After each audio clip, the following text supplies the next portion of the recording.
Ladies and gentlemen, this guy's super funny. Make some noise for Barry Kurtz. Barry Kurtz, everybody. Barry Kurtz. Almost like Barry. Barry! Yeah.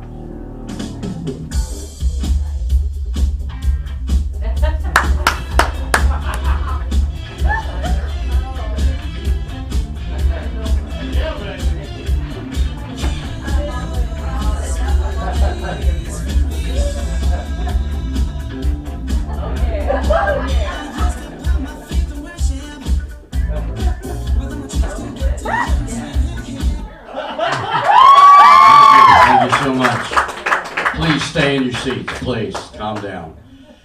Give yourselves a round of applause for still being awake. Let's hear it for you. Now, I want you to know my show's a little bit different because I'm a little bit weird. I don't know if you noticed this. First of all, I'm not Larry King's retarded cousin. I'm also not Billie Jean King.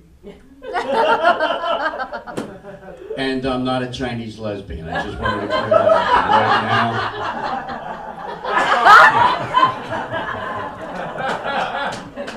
Hello, how are you? My name is Perry Kurtz. That's Perry, like it's Perry Ellis. You've heard of Perry Ellis. And also there's Katy Perry, only she's a woman. I am a man. Don't make me prove that. And I proved it last week. She looked down and said, "Oh, you're Jewish." But not very. Thanks for working these jokes out. I appreciate that. Also, the thing I'm really, really happy about is on February 5th, I will be 68 years old. Thank you. Yes. I'm 68 years old, and I have a 14-year-old daughter. Thank you, ladies. You know what's weird? Whenever I say that, women all do the same thing. The eyebrows go all the way up the hairline. They go, "Oh, wow." Yeah, I got my wife pregnant. She was on the pill, and I got her pregnant. I figured out why. I couldn't understand it because I was 53 when I had a kid. I did a lot of acid when I was younger. I grew up, I was a hippie, I smoked a lot of pot, I had my hair down on my ass. And I did a lot of acid, like 5-6 times a normal dose. And I looked at my sperm under a microscope, and they all have wings and 9 tails and a little GPS in their hand. Just an image I want you to remember. But I'm glad to be here, glad you guys are here. Got a good looking group, except for this one guy over there, and I don't want to point him out. But, no, see, they're all looking at each other. Wait, are you talking about me? No, it's just a joke. Please, calm down. So, it's good to be here. I'm very happy to be here because I've been going through a lot of different things. Last year, I had a car accident. Back in April, I was driving my car. I had a Volkswagen Jetta. I was going through an intersection out all the way deep in the valley at Van Nuys. Have you heard of Van Nuys? You know, where guns are normal. And I'm going through an intersection, and a pickup truck turns in front of me. Now, has anybody had a car accident where you start to plow into a car and you know there's nothing you can do? That's like the scariest second of your life. And it actually made that slow motion sound. And I heard myself go, "No." I hit him. The airbag exploded, and it got dark. And I opened my eyes, and everything was gray. And I realized the airbag had exploded over my head. And there was this white milky fluid dripping off on my face. So now I know how you ladies feel. I didn't like it either. Well, I got out of the car, I walked up to him, he was in the truck, I said, "You're already," he said, "Yeah, get away from me." And I said, "You sure?" And I got back in the car, and I'm like stumbling around. I had a baseball had grown on the side of my head, a giant bump. Cop finally shows up, and he says, "Oh, what happened?" I said, "Well, I was going through the intersection, and this guy cut me out." I said, "Oh, are you sure?" I go, "Well, I was there. I think I know what happened." So the car got totaled. I got a ride to the hospital. In the hospital, they sent in this young girl to take my blood, and she was very young. She came in, she goes, "Hello, I'm going to take your blood now." I go, "Yes, you are." And she starts stabbing me here in this arm. She sticks me 3 times. She says, "You have very bad veins." I said, "I know, I can't change them now. They came with the equipment." Then she takes my left arm and starts stabbing me right here. But here's the thing, she didn't change the needle. Anybody know about medicine? You're supposed to change the needle every time you stick it in because they get dull instantly. So every time she sticks me, it's like, "Ah!" after 3 times, she says, I can't get it. The vein keeps moving. And I looked at her and said, because it's afraid of you.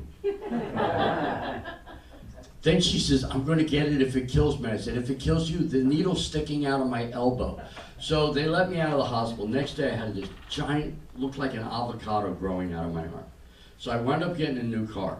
Bottom line is, I survived, the car was totaled, and it was a Volkswagen, and I'm a Jew. So in the end, the Nazis almost killed another one.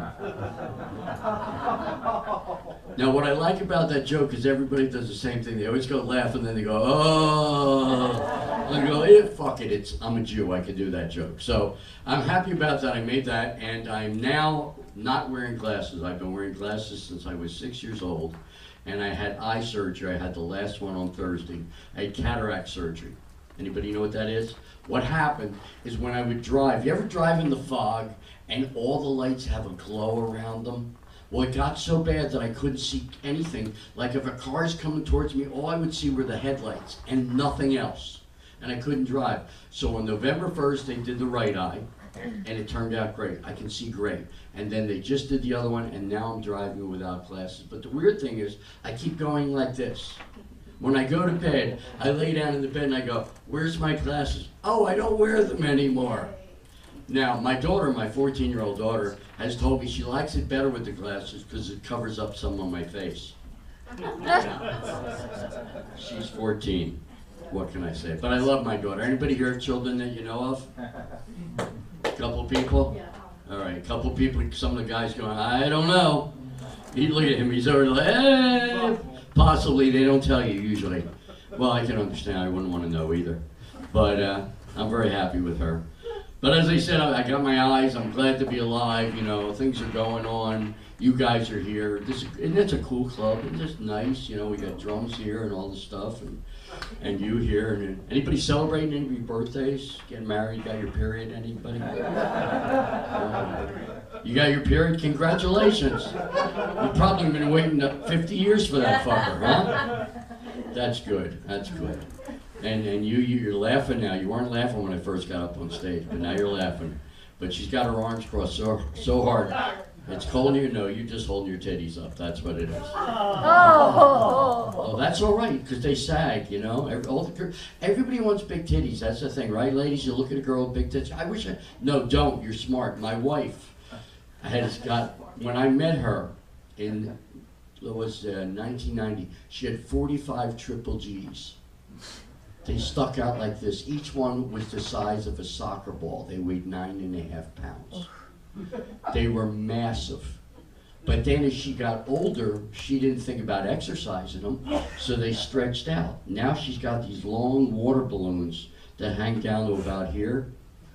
Yeah, we would still titty fuck. I would tie them in a knot and adjust the tension. So if you got big ones, exercise them. Do this, squeeze. That keeps them tight. You don't want them falling down. You know, same thing with penises. You know, like mine's only 3 inches. Most women don't like it that thick. So there's always going to be comics that get up and they talk about how they got a big dick. And ladies, you know that, right? You've met guys, they tell you how big their dick is, and then you see it and you go, I don't even see your dick. Where is it? Some guys will get up and I go the opposite direction. I say I have the normal 14 inches of manhood, like everybody else that writes into Penthouse and Playboy magazine. You ever read those letters? I have the normal 14 inches of manhood and I can't find anyone to accommodate me. What should I do? And they write back, buy a horse or get a vacuum cleaner. You know why these guys have 14 inches? They measure from the asshole. So a guy can be as big as he wants depending upon how big an asshole he is. And you ladies know. Now, one of the guys said, do we have any, he's asked if we have feminists. I personally am a feminist. Yes. When I was 12 years old, 1963, my mother took me to downtown Philadelphia. They were having a women's lib march, and all the women were down there, and they were showing their breasts. And I said, I'm going to be a feminist. I'm hoping to be working with the National Organization of Women because I've got a bunch of daughters, and I think women have the power. You women can do more shit than men can. You got smarter brains, and that's why you have the babies. Men can never walk around carrying all that shit and still be nice, but women do that. So I'm going to do something special for you. I have a special device that I used on the James Corden show. And this is called a keytar. Anybody remember these things from the 80s? What's great about it, you turn it on, you hit a button, and you're playing rhythm and blues. And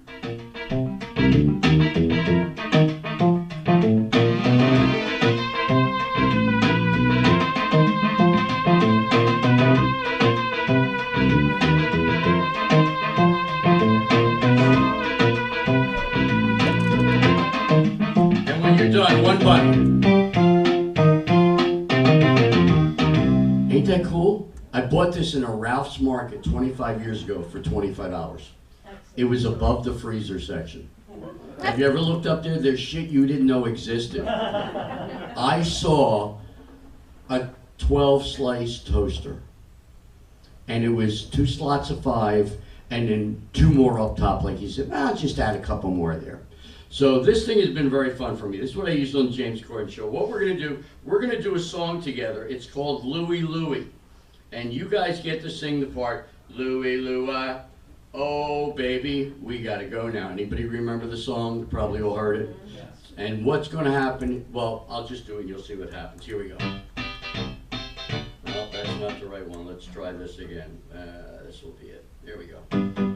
That's it.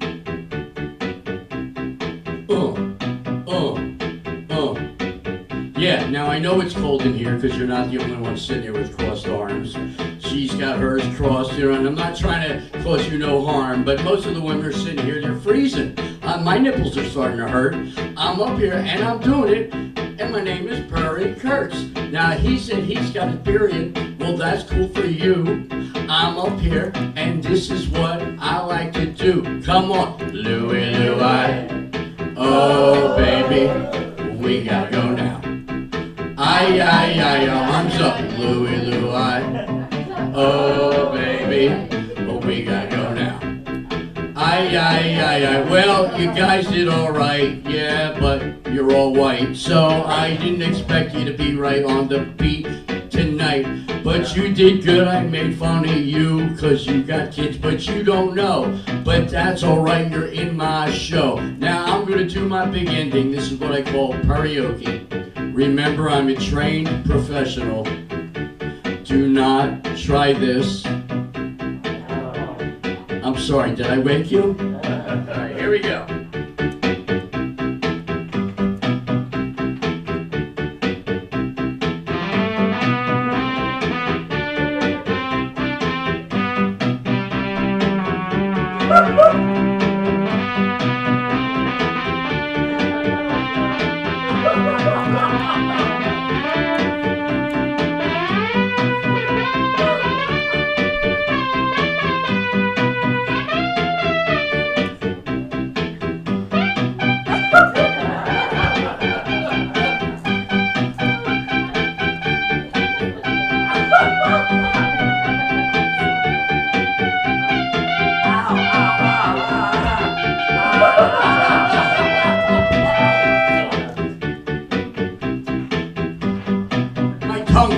That's really funny. All right, let's go. Louie Louie. Oh, baby, we gotta go now. I'm gonna keep you warm. Aye, aye, aye, I said a Louie Louie. Oh, baby, we gotta go now.